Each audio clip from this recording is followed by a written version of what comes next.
from the Talmud. Not bein arech. You have the Talmud that knows 2 plus 2 equals 4. And you have a Rav that knows a little bit more.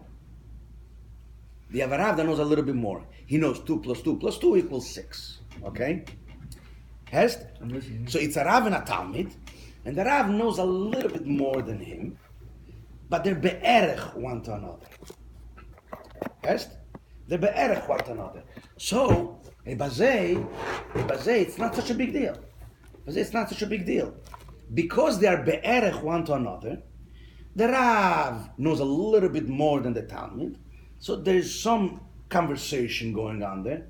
So even though the Talmud already knows 2 plus 2 equals 4, that doesn't stop from the fact that the Rav is going to teach him a little bit more. 2 plus 2 plus 2 equals 6. You understand what I'm saying? Because they're be'erech one to another, the fact that the Talmud comes in also with his ideas, it doesn't take it away.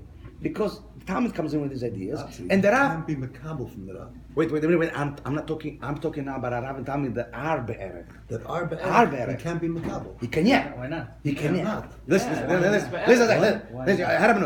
Because I'm on the same level. Well, what's so that's my word.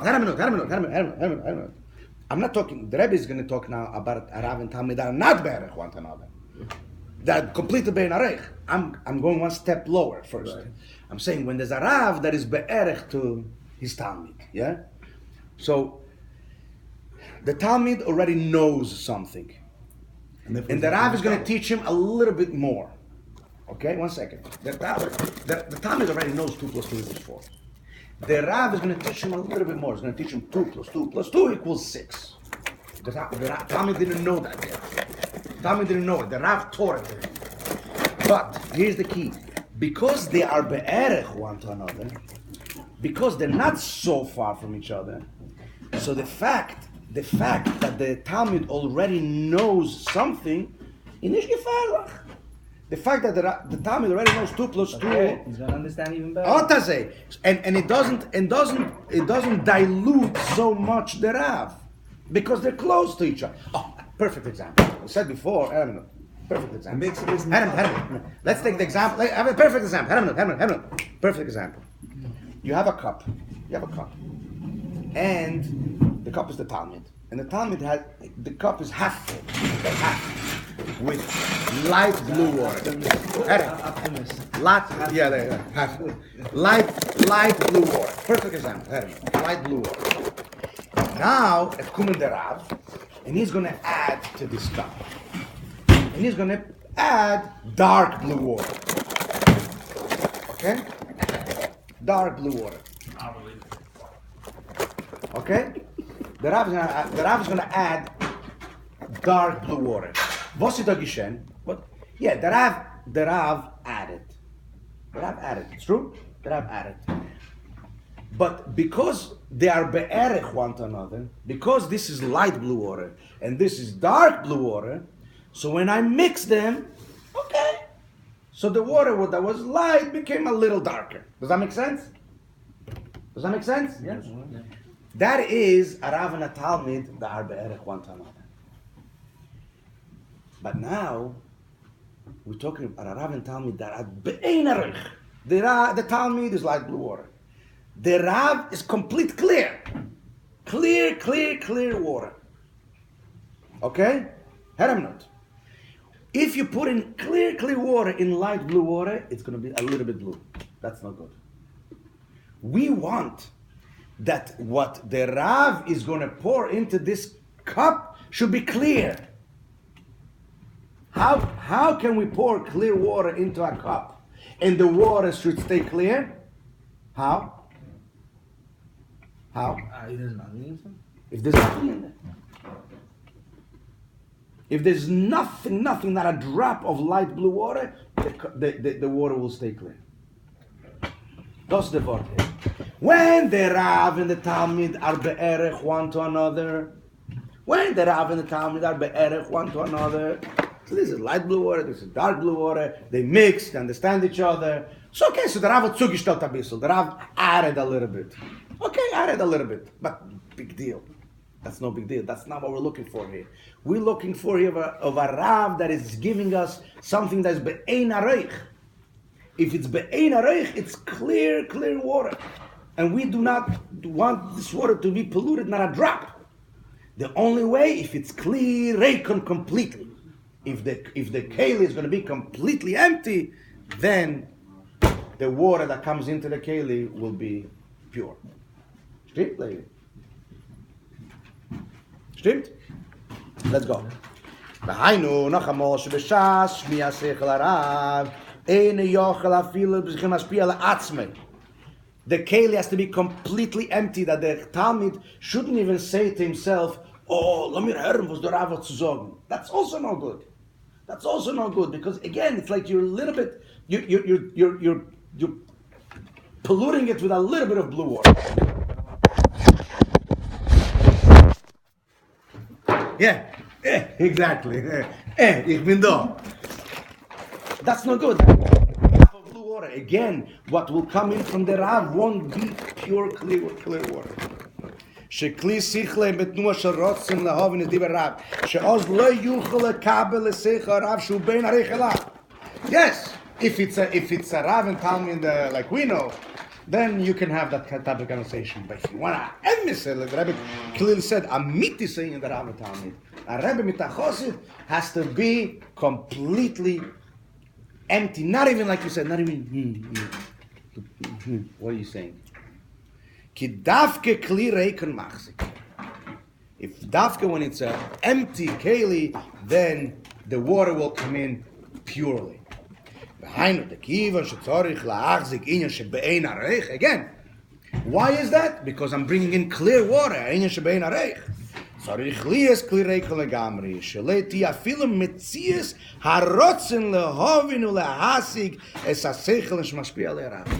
Not even the will, like, was sagt der Rebbe? It's echt nicht gut, like you sagt, it's echt nicht gut, because there's a little bit of the Talmud in it. It's a drop of water. One quick story. Yeah. Very good. My father once came by the Rebbe asked him, weißt du, was geht vor in Australien? I said, yeah. He says, du weißt nicht, was geht vor in Australien? He said, no. Was geht vor in Australien? Was? So turned to somebody over there. He said, Sorgen, was geht vor in Australien? See a video. It's very good. The Rebbe says, du weißt, is yeah. The Rebbe says, du weißt nicht, is nicht. He said, man darf nicht verstehen. The story of your uncle like that. You know? Yeah, an uncle, like great guy. Danny. I remember. He was a very, very special guy. He didn't have a beard. But he was a Chassidus. He was the risky smaller? Yeah. He passed away. In any case, so he was like a real, he got it. But he wasn't, he didn't learn. So one time there was a coffee or something. There was a coffee for those, I don't know what year. I don't know what you're about to say. I don't know, in any case, there was a coffee for those who gave us some learning to Tichet. He didn't learn Tichet. Okay? He was a businessman, whatever.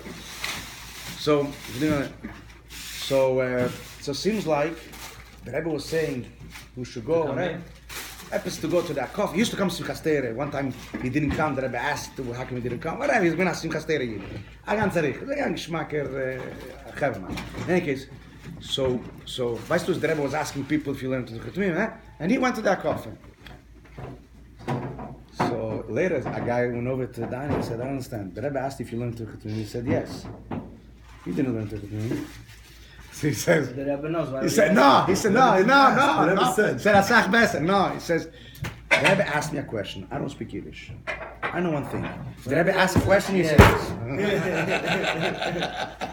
yes, finished. That was the kind of guy he was. When the Rebbe asks, you say yes. Finished. Okay. V'seirem is שאפילו תשוקס התלמיד לקבל השפעה מהרב לצריכו ליאס נרגשת אצל בשעס השפעה. Here's a אפילו nicht the tshuka. What's wrong with the tshuka? What's wrong? Sachakel, the Talmud is excited. Sachakel, the Talmud is excited. He wants to hear what the Rav has to say. Das ist echt nicht gut. Because your excitement is involved. So again, you're taking it your way. You have those couple of drops of blue water in there. that little excitement, that excitement is basically that you want to hear what the Rav has to say. Das ist echt nicht gut. The Hine, the Rebbe spells it out. The Hine, Chuk asatal mit lekabel ashpo marav udover kreich. What do you want from this poor Talmud?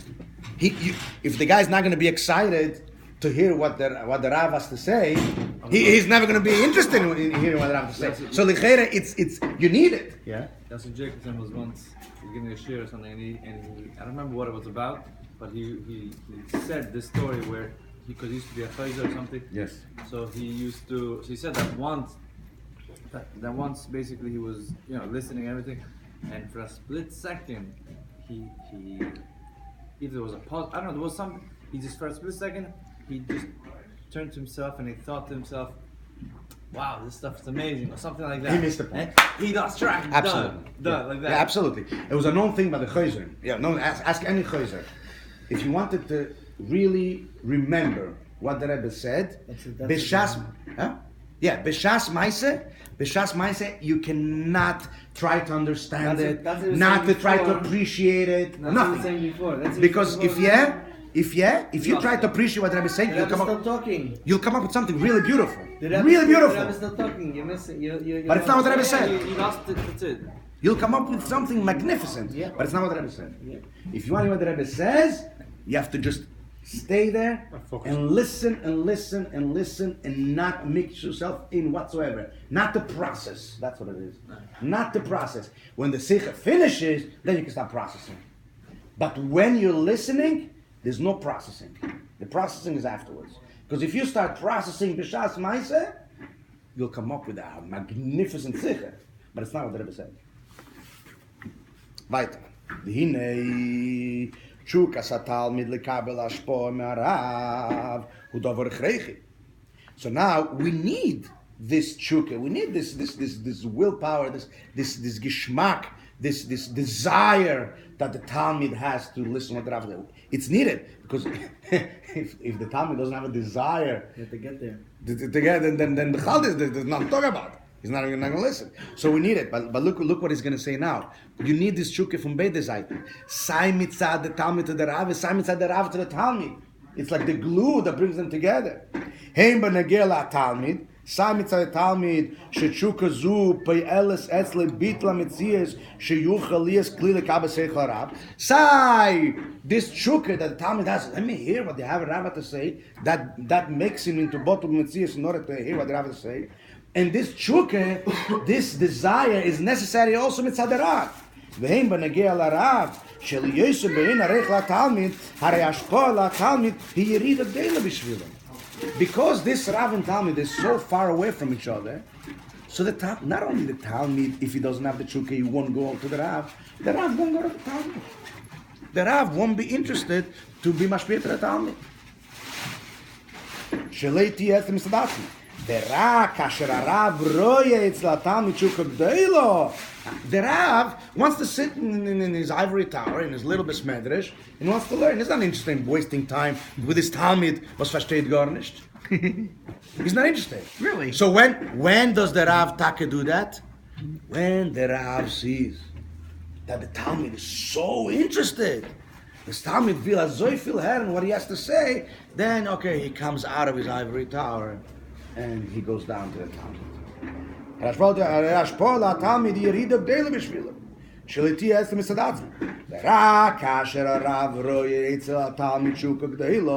Only when the Rav sees that the Talmud has this tremendous desire to hear what the Rav has to say,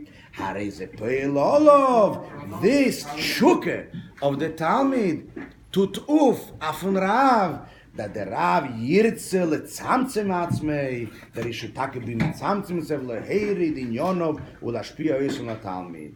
Ve'at she'inyan zeh magia be'oimek yoyser be'kechaz.